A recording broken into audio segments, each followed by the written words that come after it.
3 दिन से लगातार जमकर बारिश हो रही थी और नदी में बजरी भी भरपूर मात्रा में बहकर आई हुई थी।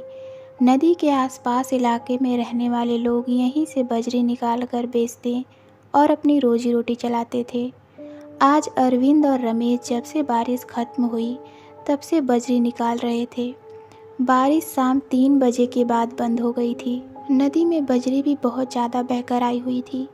वैसे तो बहुत लोग बजरी निकाल रहे थे और निकालकर अपने अपने जगह पर जमा कर रहे थे, लेकिन रात 8 बजे तक सब लोग अपने अपने घर चले गए थे। लेकिन रमेश और अरविंद दोनों दोस्त थे। दोनों ने कहा आज बजरी बहुत ज़्यादा है, इसलिए सही पैसे मिल जाएंगे। निकालते निकालते लगभग 11 या 11:30 बज रहे होंगे। अरविंद ने रमेश से कहा, रमेश पानी से बाहर आ जाओ, थोड़ा बीड़ी पीते हैं, गर्माहट आ जाएगी, तब फिर से निकालना शुरू करेंगे। रमेश ने जवाब देते हुए कहा, हाँ सही है। इतना कहकर वह भी पानी से बाहर आ गया। अब अरविंद ने बीड़ी जलाई और रमेश और अरविंद दोनों बीड़ी पी रहे थे और इधर उधर की बातें कर रहे थे। तभी अरविंद ने कहा, हमने इतनी देर में लगभग 2 गाड़ी बजरी निकाल ली है और हम आज रात तक निकालेंगे, लगभग 3 गाड़ी तो हो ही जाएगी। रमेश ने अरविंद से कहा, सही बात है, इस बार बारिश भी बहुत अच्छी हुई है। फिर बीड़ी खत्म करके दोनों फिर अपनी अपनी जगह पर जाकर पानी में उतर गए बजरी निकालने के लिए। तब लगभग आधा घंटा बीत गया होगा। तभी रमेश को नदी में आगे किसी की बड़ी तेज कूदने की आवाज़ आई और ऐसा लगा जैसे कोई चिल्ला रहा हो। रमेश तुरंत पानी से बाहर निकला और उसने अरविंद को भी बाहर बुलाया। अरविंद के बाहर आते ही रमेश ने कहा, तुमने कुछ सुना? अरविंद रमेश दोनों यही सब बात कर रहे थे। ऐसा लग रहा है कोई नदी में गिर रहा है या फिर किसी ने फेंक दिया है। तभी अरविंद और रमेश भागते हुए उस तरफ गए जहाँ से आवाज़ आई थी। उस समय पानी की आवाज़ बड़ी तेज़ी से आ रही थी, इसलिए कुछ और सुनाई नहीं दे रहा था। लेकिन फिर भी दोनों ने टॉर्च जलाकर देखने की बहुत कोशिश की, पर ऐसा कुछ नज़र नहीं आया। फिर दोनों वापस अपनी जगह पर आ गए। दोनों अभी यही सोच रहे थे कि आवाज़ तो दोनों को आई थी और साफ साफ सुनाई भी दी थी। बजरी निकालने के लिए सब लोगों ने डैम बना रखे थे, इस वजह से कोई पानी में बह भी नहीं सकता था। तो फिर किसकी आवाज़ थी वो? और अगर कोई पानी में गिरा तो कहाँ है फिर? यही सब सोचकर दोनों फिर बजरी निकालने लगे। लेकिन 10 मिनट बाद दोनों फिर बाहर निकल आए। रमेश ने कहा, अरविंद मुझे अब बहुत डर लग रहा है, मुझे बहुत घबराहट हो रही है। अरे तुमने कुछ सुना? अब की बार अरविंद ने कहा, इस बार तो कुछ नहीं सुना, क्यों, इस बार क्या हुआ? फिर रमेश ने कहा, जंगल से किसी की रोने की आवाज़ आ रही है। मुझे ऐसा लग रहा है जैसे कोई दर्द से तड़प तड़प कर चिल्ला रहा है और बहुत तेज तेज से रो रहा है। पर अरविंद को ऐसा कुछ नहीं सुनाई दे रहा था। रमेश ने घड़ी देखी, टाइम लगभग 12:30 बज चुके थे। अरविंद ने रमेश को समझाते हुए कहा, ऐसा कुछ भी नहीं है, तुमको कोई वहम हुआ होगा। पर रमेश को पूरा विश्वास था उसे कोई वहम नहीं हुआ था। रमेश ने अपने कानों से साफ साफ सुना था। इसलिए रमेश ने कहा, अब घर चलते हैं, बजरी जितनी निकल गई ठीक है, बाकी कल सुबह निकालेंगे। रमेश की बात आधे में काटते हुए अरविंद ने कहा, पहले अपना बजरी निकालने वाला औजार लेकर आते हैं। घर का रास्ता नदी पार करके जंगल से होकर जाता है। अक्सर दिन में तो कोई दिक्कत नहीं होती है, सब लोग सामान्य रूप से आते जाते रहते हैं। लेकिन रात को लोग यहाँ से आने से घबराते हैं और इधर जाने से जितना हो सके उतना बचते हैं। पर घर जाने का और कोई दूसरा रास्ता भी नहीं था। दोनों अब जंगल के अंदर तक पहुँच गए थे। तभी अरविंद कहता है, वह देखो क्या है। इस बार अरविंद भी डर गया। अरविंद जो अब तक कह रहा था ऐसा कुछ भी नहीं है, ये तुम्हारा वहम है। लेकिन अब अरविंद की भी हालत ख़राब होने लगी, क्योंकि दोनों ने देखा जंगल के हर तरफ हड्डियों के कंकाल ही नज़र आ रहे हैं। दोनों सोच रहे थे कि ऐसा कैसे हो सकता है, क्योंकि दिन में जब हम आए थे तो ऐसा कुछ नहीं था, पर अचानक ऐसा क्या हुआ? तब रमेश अरविंद से कहता है, अरविंद जल्दी चलो, वापस चलते हैं, नदी में ही बैठ जाएंगे, जंगल से होकर जाना ठीक नहीं। लेकिन अरविंद ने कहा, अब वापस जाना ठीक नहीं है, हमें आगे ही जाना है, जंगल तो ज़्यादा बड़ा है नहीं, चलो चलते हैं। थोड़ा आगे ही गए थे, तभी ऐसी आवाज़ आ रही थी जैसे कोई बहुत तेज़ से गुर्रा रहा हो, और थोड़ी देर में वो गुर्राने की आवाज़ बहुत तेज़ हो चुकी थी। लेकिन आगे जो हुआ यह अरविंद और रमेश ने अपनी पूरी जिंदगी में कभी नहीं देखा था। अरविंद और रमेश आवाज़ सुनकर बहुत तेज़ी से भागने लगे, लेकिन ऐसा लग रहा था जैसे जंगल खत्म नहीं हो रहा हो। भागते हुए अरविंद ने घड़ी में टाइम देखा तो 1 बज गए थे, लेकिन अभी भी वह जंगल में ही थे। अब दोनों के होश उड़ गए थे, क्योंकि मात्र 12 मिनट का रास्ता होता है जंगल से बाहर निकलने का, लेकिन आधा घंटा बीत चुका था और अभी रमेश और अरविंद जंगल में ही थे। उन दोनों को समझ नहीं आ रहा था जंगल में किस दिशा में जाना है। ऊपर से अंधेरा बहुत था और इस घने जंगल में भयानक भयानक किस्म की आवाज़ आ रही थी।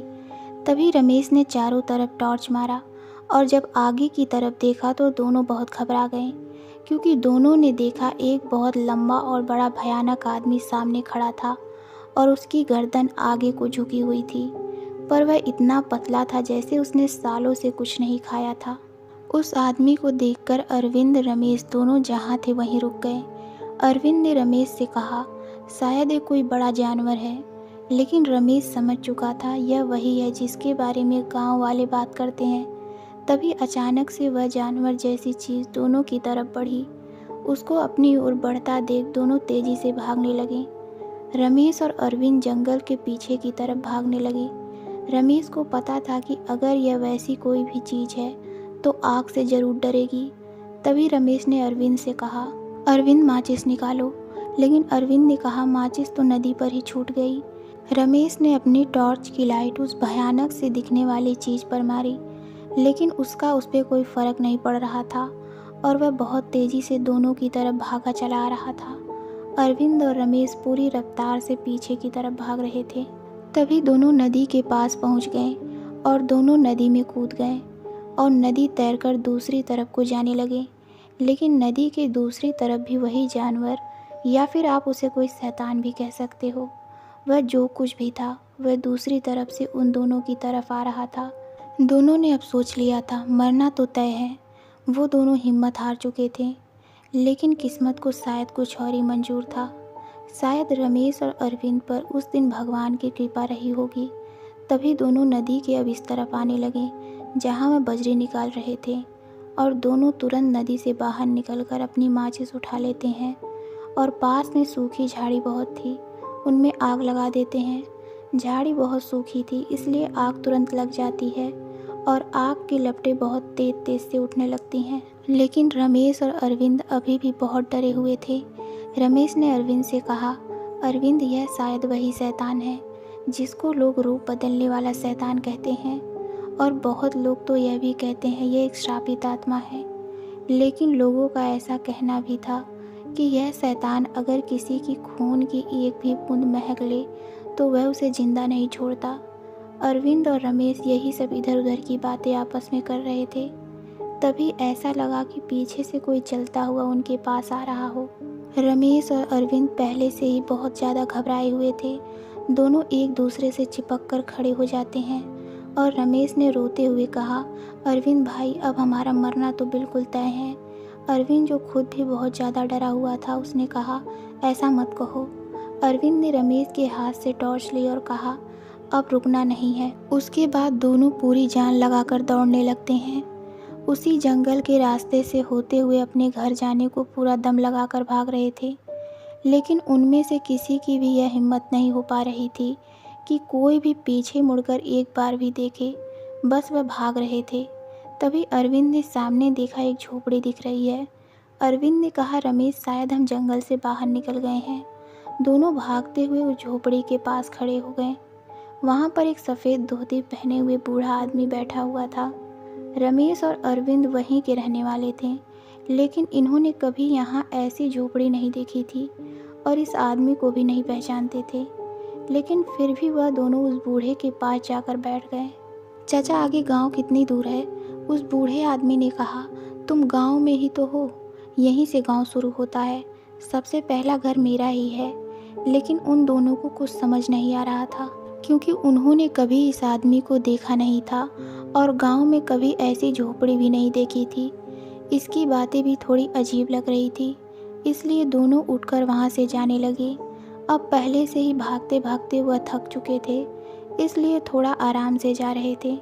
रमेश ने कहा, अरविंद, आज हम बहुत बड़ी मुसीबत में फंस गए हैं लगता है, क्योंकि इस जंगल से हम रोज आते जाते हैं। आज इस जंगल में हम अभी तक भटक रहे हैं। सिर्फ 10 मिनट का रास्ता है और हम बाहर नहीं निकल पाए अभी तक। मुझे नहीं लगता कि हम बचकर वापस जा पाएंगे। रमेश की ऐसी बेतुकी बातें सुनकर अरविंद ने कहा, अब तू चुप हो जा। तेरी वजह से ही हम इतनी देर तक नदी में रुके। तूने ही कहा था कि आज ज़्यादा बजरी निकाल लेते हैं। लालच के चक्कर में आज हमारा यह हाल है। दोनों एक दूसरे से बात ही बात में थोड़ा झगड़ रहे थे। जंगल में आगे की तरफ लगातार चल रहे थे। तभी अरविंद की टॉर्च की रोशनी किसी चीज़ पर पड़ी। थोड़ा ध्यान से देखा तो वही बूढ़ा आदमी अब उन दोनों के ठीक सामने खड़ा था। अरविंद और रमेश अब क्या करें, दोनों को कुछ समझ नहीं आ रहा था। तभी वो दोनों फिर पीछे की तरफ भागने लगे। दोनों थोड़ा ही पीछे भागे होंगे कि उन्होंने देखा वही पतला हड्डी जैसा आदमी उनके पीछे खड़ा है। अरविंद रमेश चीखने चिल्लाने लगे और कहने लगे, हमने क्या किया है, हमें क्यों मार रहे हो। लेकिन उस जानवर जैसे आदमी को उनकी कुछ भी बात समझ नहीं आ रही थी। वह पता नहीं क्या कर रहा था। तभी पीछे से उस बूढ़े आदमी ने अरविंद को पकड़ लिया और घसीटते हुए ले जाने लगा। पर अरविंद उस बूढ़े से अपने आप को छुड़ा नहीं पा रहा था और थोड़ी ही देर में अरविंद की आवाज़ मानो पूरे जंगल में गूंज रही हो, बचाओ बचाओ, छोड़ दो मुझे।